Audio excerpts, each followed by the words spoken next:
তো প্রিয় শিক্ষার্থীরা, আশা করি সবাই ভালো আছো। আজকে আমরা আলোচনা করব শ্রীকৃষ্ণ কীর্তন কাব্য নিয়ে। শ্রীকৃষ্ণ কীর্তন কাব্যটিকে বলা হয় মধ্যযুগের প্রথম সাহিত্য। তো আমাদের এই মধ্যযুগের যে সাহিত্যিক নিদর্শনগুলো আমরা পেয়েছি, তার মধ্যে সবার আগে আমরা যে সাহিত্যিক নিদর্শনটা পেয়েছি সেটি হলো এই শ্রীকৃষ্ণ কীর্তন। তো শ্রীকৃষ্ণ কীর্তন কাব্য সাহিত্যিক গুণে যত যতটা না গুণান্বিত, তার চাইতে বেশি এটি আলোচিত বা সমালোচিত হয়ে আছে তার আহ, আহ, কাহিনী এবং তার কাহিনীর যে আহ, উপাদানগুলো আছে তার জন্য। মূলত বাংলা সাহিত্যে এটি গুরুত্বপূর্ণ স্থান দখল করে আছে একটা মাত্র কারণ, সেটি হলো এটি মধ্যযুগের প্রথম নিদর্শন। ওকে, এই কথাগুলো তোমাদেরকে অবশ্যই পরীক্ষার খাতায় লিখতে হবে। হুম। তো এই শ্রীকৃষ্ণ কীর্তন কাব্যটি রচনা করেছেন বরুচণ্ডী দাস। বরুচণ্ডী দাস। তো বরুচণ্ডী দাস শ্রীকৃষ্ণ কীর্তন কাব্য লিখেছেন। এটা আমরা যে আহ, তার যে পুঁথিটি পাওয়া গিয়েছে সেখানে এটি উল্লেখ আছে। আহ, তবে পুঁথিটির আসল নাম কি, এটা রচনাকাল কখন, হ্যাঁ, এসব কোনো বিষয়ে কি কোনো ইয়া পাওয়া যায় না। ওকে। তো আমি শ্রীকৃষ্ণ কীর্তন নিয়ে আমার একটা নিজস্ব হ্যান্ড নোটস আছে। আমি সেই হ্যান্ড নোটসটা তোমাদেরকে দিয়ে দিব। আশা করি সেই নোটসটা তোমরা যদি ভালো করে আগাগোড়া পড়ো এবং পাশাপাশি এই আমার স্লাইডটা ভালো করে পড়ো শ্রীকৃষ্ণ কীর্তন নিয়ে, বাকিটা তোমাদের যে গাইড বা অন্য কিছু আছে তখন স্পষ্টভাবে বুঝতে পারবে। তবে আগে আমার স্লাইড ক্লাস এবং আমার হ্যান্ড নোটসটা পড়ে নিবে। তারপরে তোমরা তোমাদের গাইড বা যেটাই পড়ো সেটা আহ, পড়বে। তো যদি গাইড হিসেবে বাংলা স্টুডেন্ট হিসেবে গাইড যদি পড়তে চাও, তাহলে আমি তোমাদেরকে বলবো যে তোমরা অবশ্যই অবশ্যই দিগদর্শন গাইডটা ফলো করবা। কেমন? দিগদর্শন ছাড়া আর কোনো গাইডকে আমি আসলে কোয়ালিটিফুল মনে করি না। তোমার অন্যান্য যেগুলো আছে সেগুলো এমন ভাবে লেখা যে আমি নিজেও আসলে কনফিউজড হয়ে যাই, আসলে এখানে কি লিখছে আমি নিজেই বুঝতে পারি না। তো তোমরা তো এখনো লার্নার, তোমাদের অনেক কিছু শেখার আছে এখনো, তোমরাই এখানে আরো বেশি কষ্টে পড়ে যাবে। তো যাই হোক, আহ এই মধ্যযুগের এই কাব্য হিসেবেই এর শ্রীকৃষ্ণ কীর্তন কাব্যের সবচেয়ে বড় আহ, গ্রহণযোগ্যতা।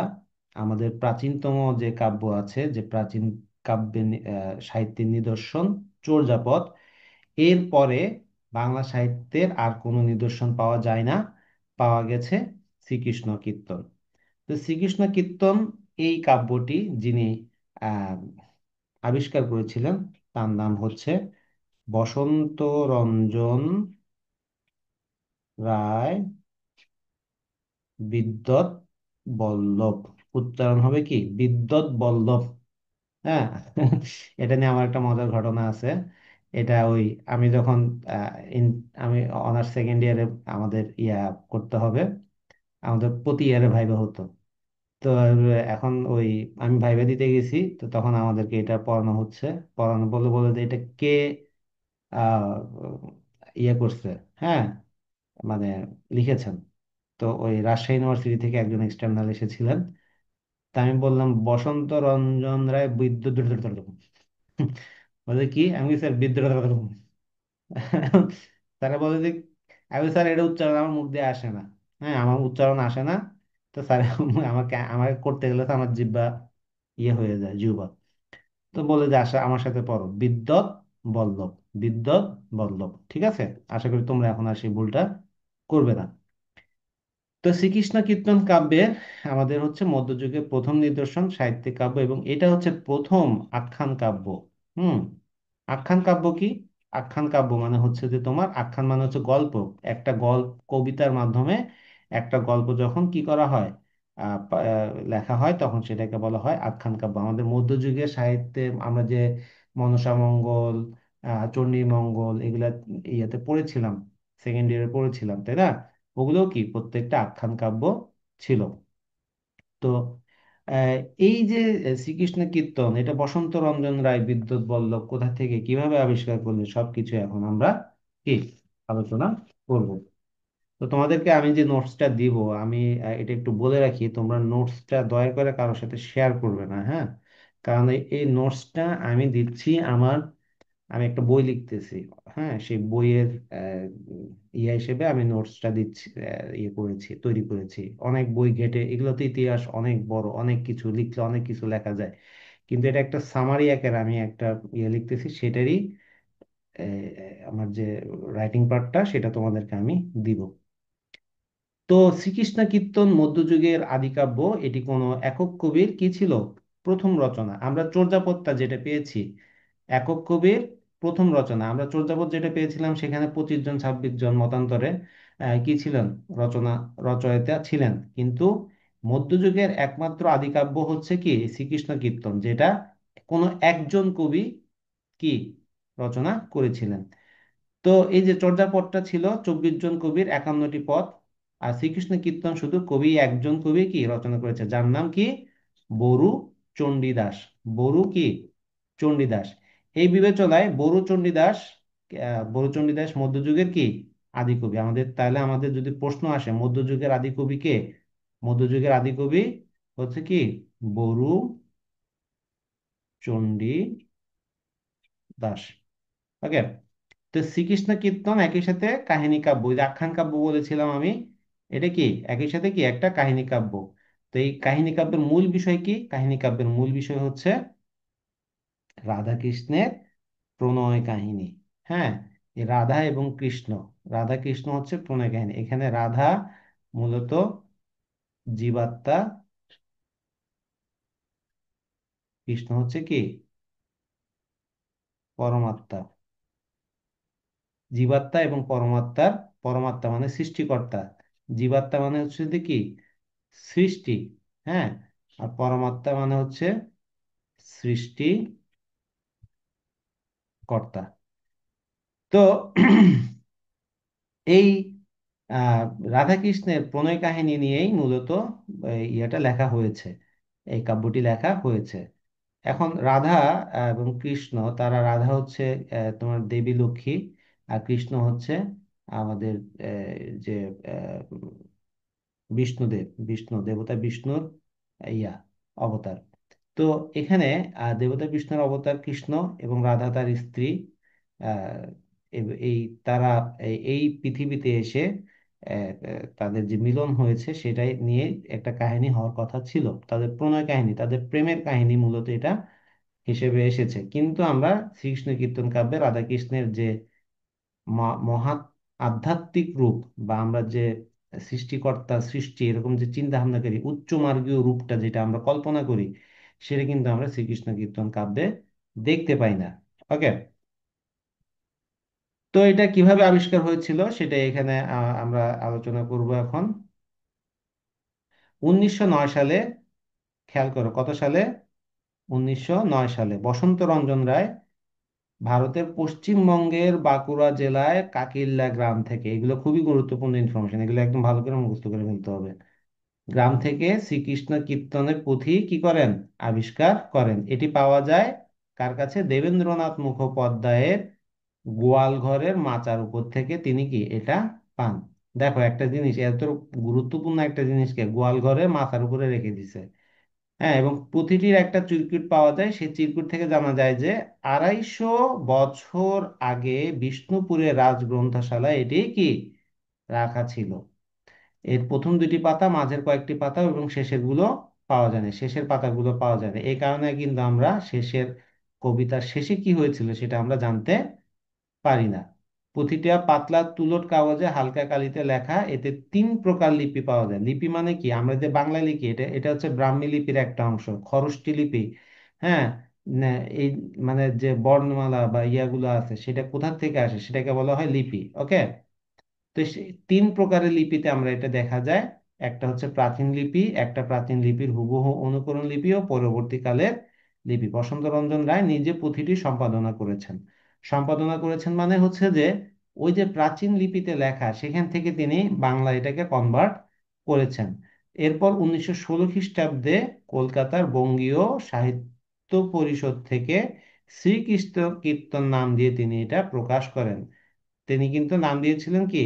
শ্রীকৃষ্ণ কীর্তন। কে এ নামটা কে দিয়েছিল? ওই যে বসন্ত রঞ্জন রায়, বিদ্যুৎ বল্লভ।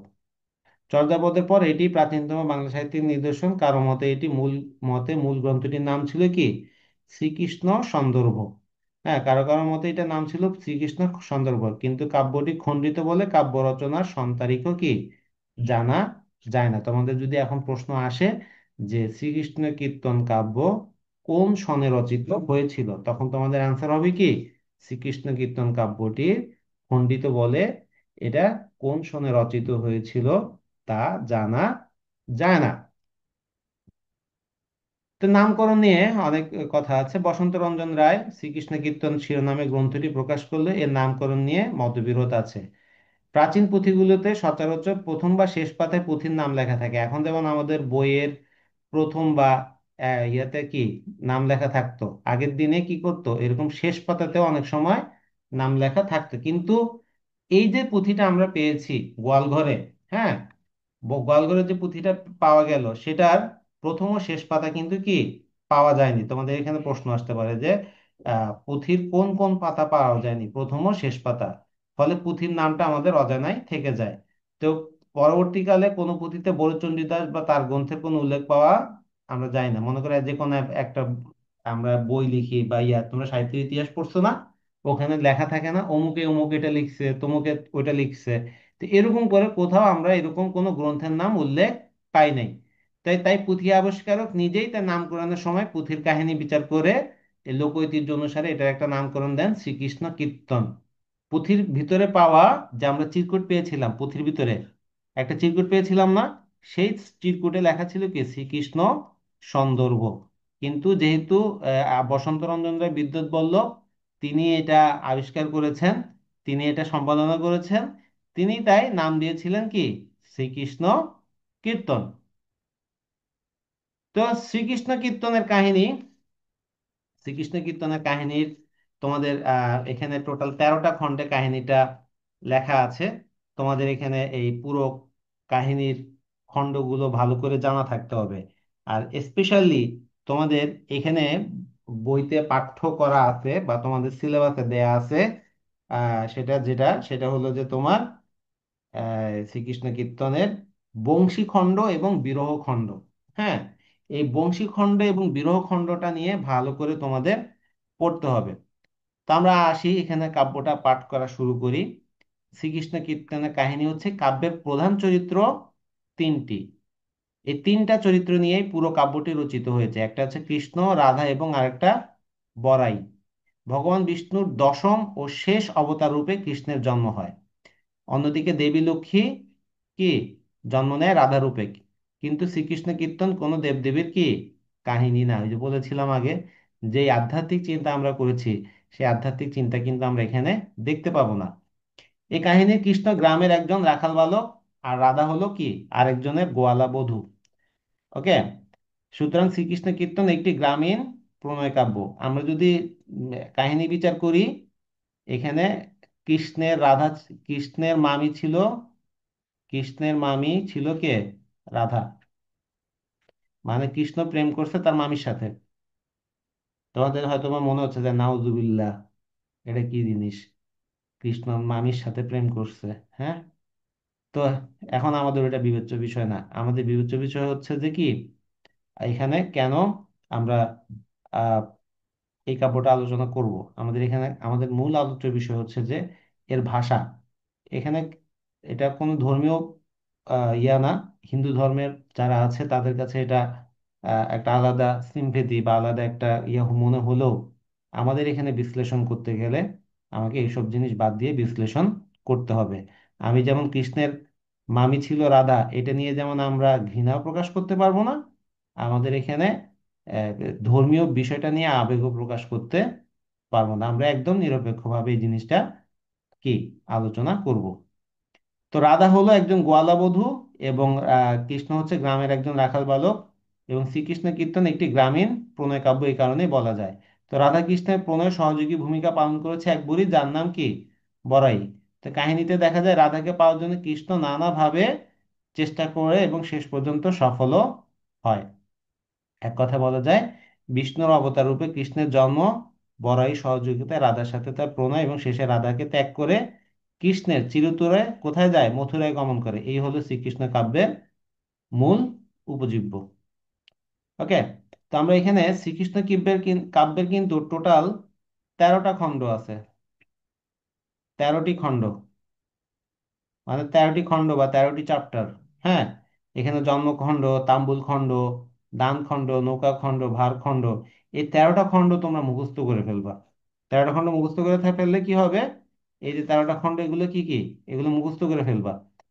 এটা পরীক্ষাতে যেভাবেই আসুক না কেন, প্রশ্ন যাই আসুক না কেন, তোমরা এটা কি, এই অংশটা একদম মুখস্থ করে পরীক্ষার অংশে লিখে দিবা। তোমাদের পাঠ্য হচ্ছে যদিও বংশীখণ্ড এবং রাধা বিরহ খণ্ড, কারণ এই দুইটা হচ্ছে এই অংশের সবচেয়ে ভালো পার্ট। বংশীখণ্ড এবং রাধা বিরহ খণ্ডটা হচ্ছে শ্রীকৃষ্ণ কীর্তন কাব্যের বেস্ট পার্ট।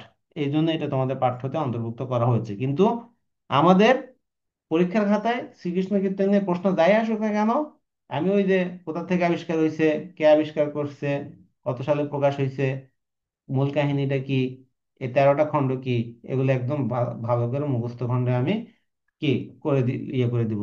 তা আমি এখন এখানে প্রত্যেকটা খণ্ডের কাহিনীগুলো একটু নিয়ে হালকা হালকা আলোচনা করব। জন্মখণ্ডে আমরা দেখতে পাই যে দেবতাদের প্রার্থনায় ভূভার হরণ করতে রাধাকৃষ্ণের জন্মকাহিনীর এখানে বর্ণনা করা হয়েছে। দেবতা বিষ্ণু কৃষ্ণরূপে এবং বসুদেবের পুত্র হয়ে জন্মগ্রহণ করে এবং বৃন্দাবনে নন্দের গৃহে স্থানান্তরিত হয়। কংসকে বধ করার জন্য তার জন্ম হয়। এবং কৃষ্ণের সম্ভোগের জন্য, খেয়াল করো, কৃষ্ণের সম্ভোগের জন্য, সম্ভোগ মানে তো বুঝো, মানে শ্রীকৃষ্ণ যাতে ভোগ করতে পারে, এর জন্য রাধার জন্ম হয় লক্ষ্মী দেবী সাগর গোয়ালার ঘরে, এবং পদুমার গর্ভে রাধা রূপে জন্মগ্রহণ করে কে? লক্ষ্মী দেবী। তারপর হচ্ছে তাম্বুল খণ্ড। তাম্বুল খণ্ডটা হচ্ছে যে আহ, রাধা তো গোয়ালার ঘরের বউ, তো সে গোয়ালার দই, পনির ইত্যাদি নিয়ে উম, বাজারে যেত, বিক্রি করতো। তো এই বড়াই তার সাথে যেত। তো একবার ওখানে রাস্তার ভিতরে, রাস্তায় সে বড়াই এবং রাধা দুইজনে আলাদা হয়ে যায়। তখন সেখানে তাদের বিচ্ছেদ হয়, মানে পথ হারিয়ে ফেলে। তো রাখালের এই, তখন বড়াই এসে ওই কৃষ্ণের কাছে জিজ্ঞাসা করে, তুমি কি এরকম একটা গোয়ালা বধূ দেখছো? এরকম এরকম তার রূপ। হ্যাঁ, এই যে রাধা রূপের কথা শুনে এখানে তো কৃষ্ণ ফিদা হয়ে গেছে। কৃষ্ণ ফিদা হয়ে গিয়া বললে যে আমি এ রাধারে আমার লাগবে। হুম, সে আরেকজনের বউ হইলেও হোক, সমস্যা নেই, আমি তার সাথে প্রেম করব। এখানে আমরা মূলত কৃষ্ণকে দেখব একটা লম্পট হিসেবে। আমরা কৃষ্ণকে কিন্তু রাধা শ্রীকৃষ্ণ কীর্তন কাব্যে কোনো দেবতা রূপে দেখব না, তার কোনো মহিমান্বিত রূপ আমরা এখানে দেখব না। আমরা এখানে কৃষ্ণকে দেখব সম্পূর্ণরূপে গ্রাম্য একজন লম্পট হিসেবে, যে মেয়েদের সম্ভোগ করাটাকে জীবনের লক্ষ্য উদ্দেশ্য মনে করে, মেয়েদেরকে যেভাবে হোক পটায় পাটায়া তার শয্যাসঙ্গী হওয়ার চেষ্টা করে। অনেক কথা সরাসরি বলতেছি কারণ এটা বুঝতে হবে তোমাদের। ওকে।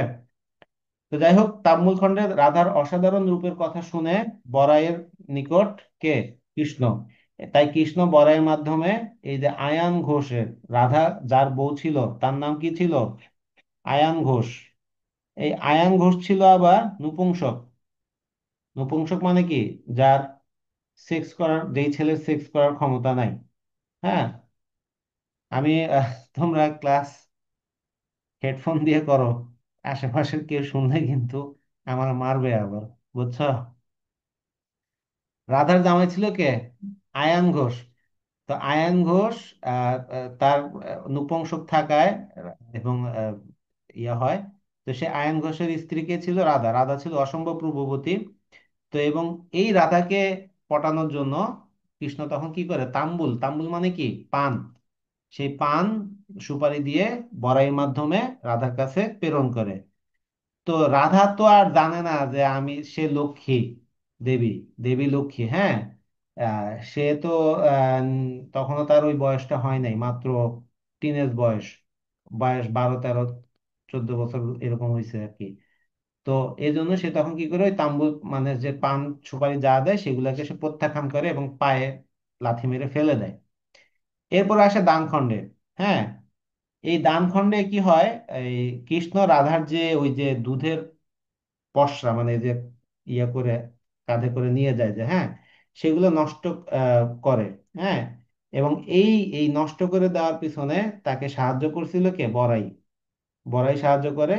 এবং এবং এই অংশে দানখণ্ডে আমরা দেখি যে কৃষ্ণ রাধাকে র্যাপ করে, সোজা কথা জোর করে সম্ভব করে। তুমি তার পরীক্ষার খাতা লিখতে পারবে না ধর্ষণ করে, তোমাদেরকে এখানে লিখতে হবে বলপূর্বক সম্ভোগ করে।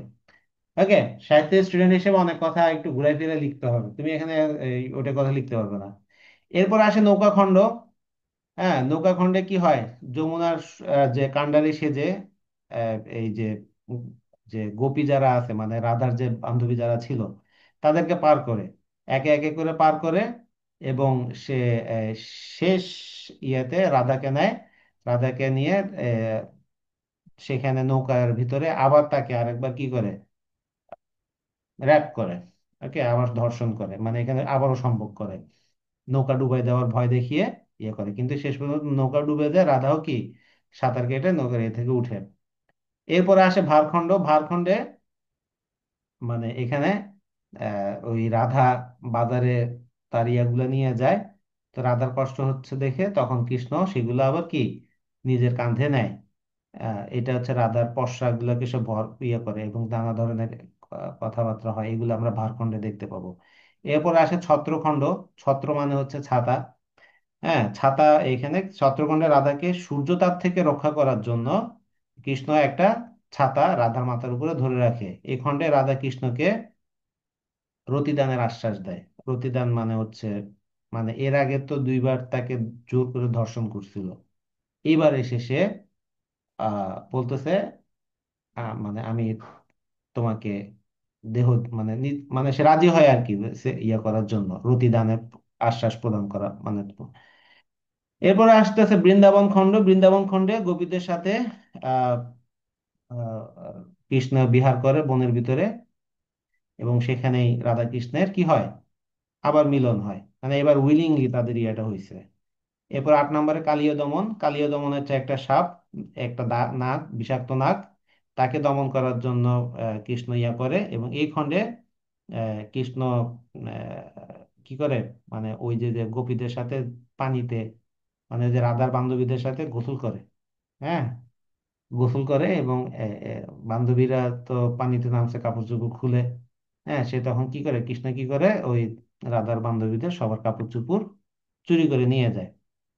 এরপর আসে হারখণ্ড। এই হারখণ্ডে রাধা তার হার চুরি করে নিয়ে যায় কৃষ্ণ, এবং এর জন্য সে তার কৃষ্ণের যে মা যশোদা, যশোদার কাছে কি করে, কৃষ্ণের নামে অভিযোগ করে। বানখণ্ডে আমরা দেখি যে বানখণ্ডে ওই যে কৃষ্ণকে নামে কেন অভিযোগ দিল, এই জন্য কৃষ্ণ প্রতিশোধ নেয়ার জন্য সে কৃষ্ণকে রাধার প্রতি মদন বাণ নিক্ষেপ করে। মদন বাণ মানে হচ্ছে যে অনেকটা তাবিজ করার মতো, যেটা করলে সে রাধা তার প্রতি একদম প্রেমে পাগল হয়ে যাবে। এবং এই জন্য রাধা একটা সময় কি মূর্ছা যায়, বেহুশ হয়ে পড়ে। এবং রাধার বেহুশ হয়ে যাওয়া দেখে কৃষ্ণের আবার আর কি রাধার জন্য মন অনুতাপে ভরে ওঠে। আহ, এবং রা- বড়াই এসে তখন কৃষ্ণকে কি করে, বেঁধে ফেলে। বেঁধে ফেলে এবং পরে মানে অনেক অনুরোধ করার পরে বড়াই তখন কৃষ্ণকে আবার কি সে বন্ধন থেকে মুক্ত করে দেয়। এবং তখন রাধা তার হুঁশ ফিরে আসে, এবং তখন তাদের দুইজনের ভিতরে মিলন হয়। বংশীখণ্ডে আমরা দেখি, বংশীখণ্ড কৃষ্ণের বংশী ধ্বনি শুনে, মানে তার বাঁশির আহ, সুর শুনে রাধার মনে প্রবল উৎকণ্ঠা জেগে ওঠে। এবং তাই রাধা আহ, কোনোভাবে ঘরে থাকতে পারে না। মানে কৃষ্ণের বাঁশির সুর তাকে পাগল করে দেয়। এই সহ্য করতে না পেরে কৃষ্ণের বাঁশির সুরে সে নিজেকে যেহেতু কন্ট্রোল করতে পারতেছে না, তাই সে কি করে, রাধা কি করে কৃষ্ণের এই বাঁশি চুরি করে। তো তারপরে কৃষ্ণের বাঁশি চুরি করে যখন কৃষ্ণ, তখন কেঁদে কেটে নানাভাবে রাধার কাছে সে বাঁশি ফেরত চায়। এবং অনেক অনুনয় বিনয় করার পরে রাধা আবার সেই কি আহ বাঁশিটা তাকে ফেরত দেয়। এরপর আসে রাধা বিরহ খণ্ড।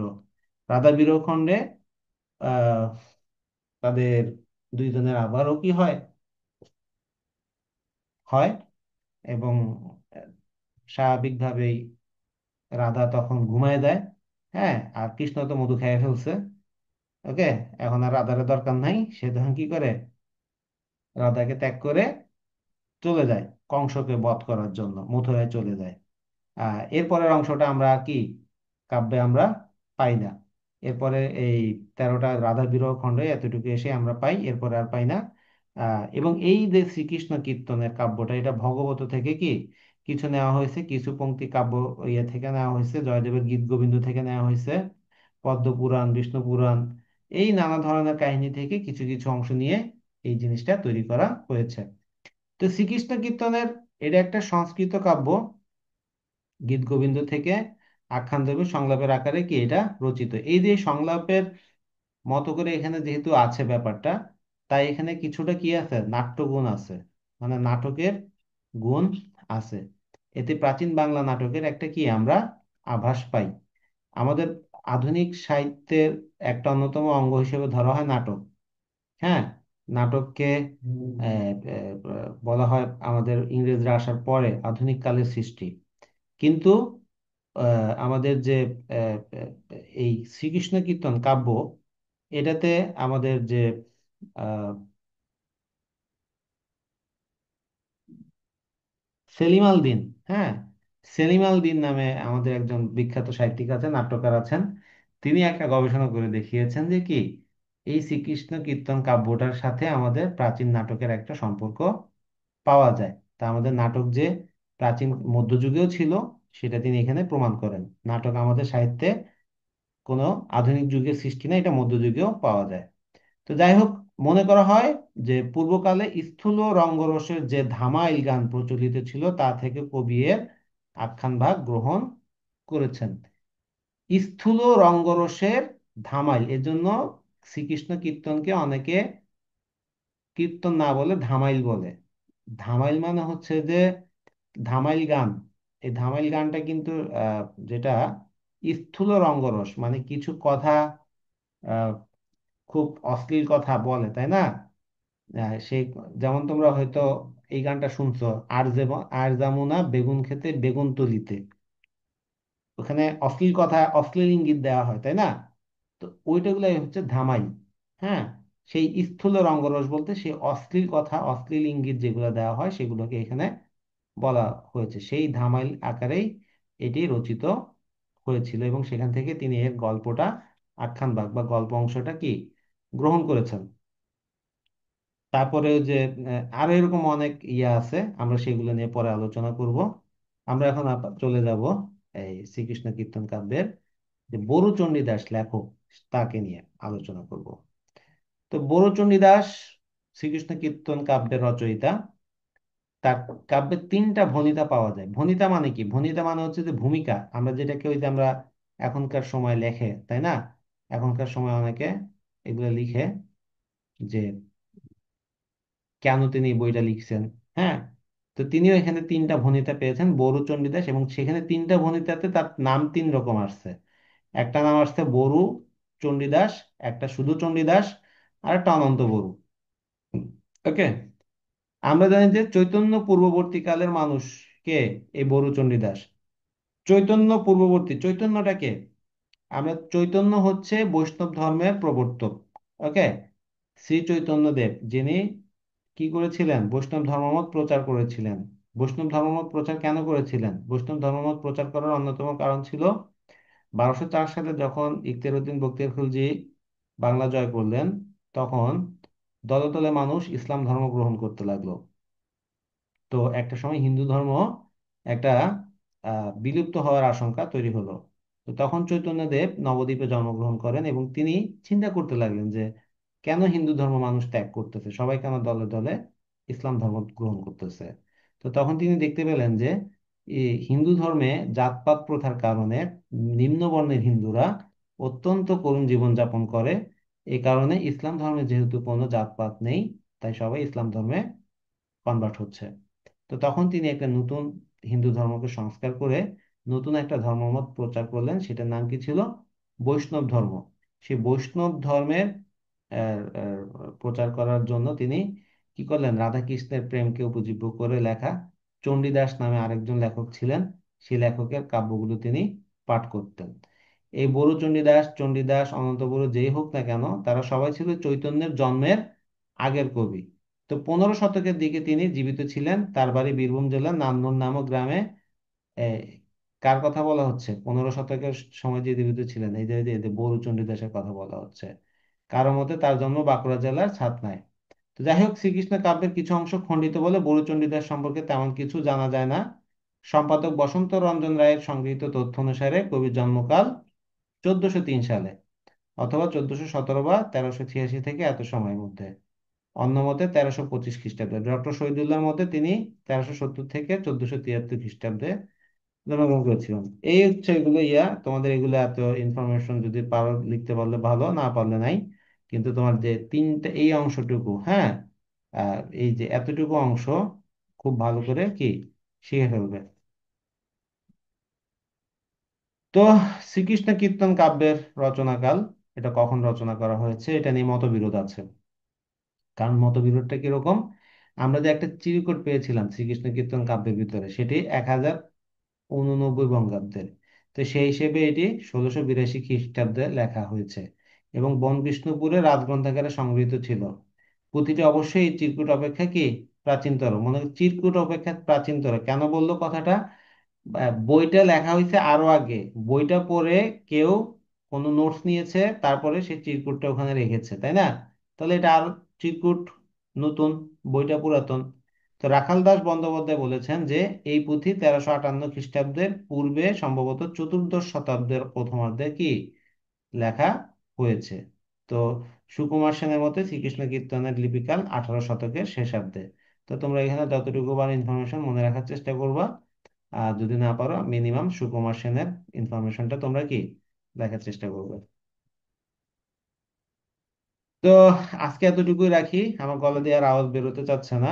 সারাদিন পরীক্ষার ডিউটি ছিল, অনেক ইয়ে করে আসছি। হ্যাঁ, হাত তুলছো কে? আচ্ছা, এটা আমারই হাত তুলে গেছে। তাহলে আজকে এতটুকুই থাক ক্লাসটা। ভালো থাকবে সবাই। প্রায় 11টা বেজে গেছে। ইনশাল্লাহ কালকে রাত্রে আমরা 9টার সময় ক্লাস শুরু করব। হ্যাঁ, তো ভালো থাকবে। আর যতটুকু যা পড়ালাম এতটুকু ভালো করে ইনফরমেশন গুলো গ্যাদার করে ফেলো।